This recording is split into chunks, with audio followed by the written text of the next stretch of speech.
Soldiers from wars both old and new march down city streets. Flags hang from homes, businesses, even car antennas. Ceremonies remember those who dutifully served their nation. It's Veterans Day, or Remembrance Day, as it's known in much of the world, a time to honor members of the armed forces. And it all began in a railroad car with a document to end the war to end all wars. World War I, also known as the Great War, shocked the global community with its unprecedented toll in human life. Untold millions were killed. Germany was running low on manpower and supplies, so they agreed to sign an armistice, or truce, in the French commander Ferdinand Foch's private rail car. On the 11th hour, on the 11th day of the 11th month of 1918, all was quiet on the Western Front. The fighting had ended. Exactly 1 year later, President Woodrow Wilson decreed that Americans should observe a moment of silence at 11 a.m.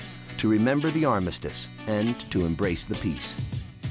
Other Allied nations commemorated the peaceful anniversary as well. In England and Canada, citizens wore paper poppies. Poppies had become a symbol of the armistice. The poem Flanders Field described a one-time battlefield. In Flanders Field, the poppies blow, between the crosses, row on row. In America, the nation's first unknown soldier was laid to rest at Arlington National Cemetery on Armistice Day, 1921. He was a casualty of the Great War. Since that first memorial, other unknown soldiers from America's wars have been interred in the tomb.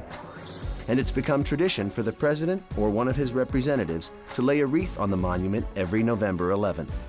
A resolution was passed in 1926 inviting all Americans to remember Armistice Day and the soldiers who fought so hard for peace. The idea caught on.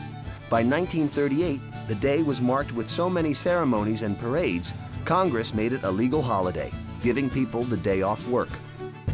After World War II and the Korean War, Americans wanted to open up the holiday to include not just World War I veterans, but all who served in combat.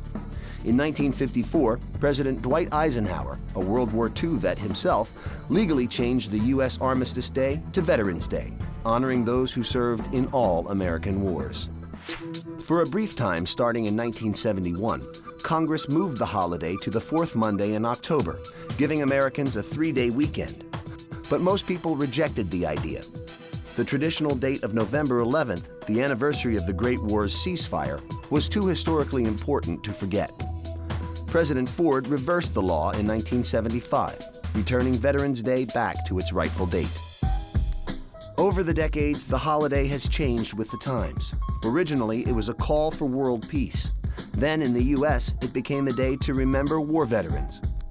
Today, Veterans Day is set aside to honor not just those who served in war, but also those who have served their nation in peace.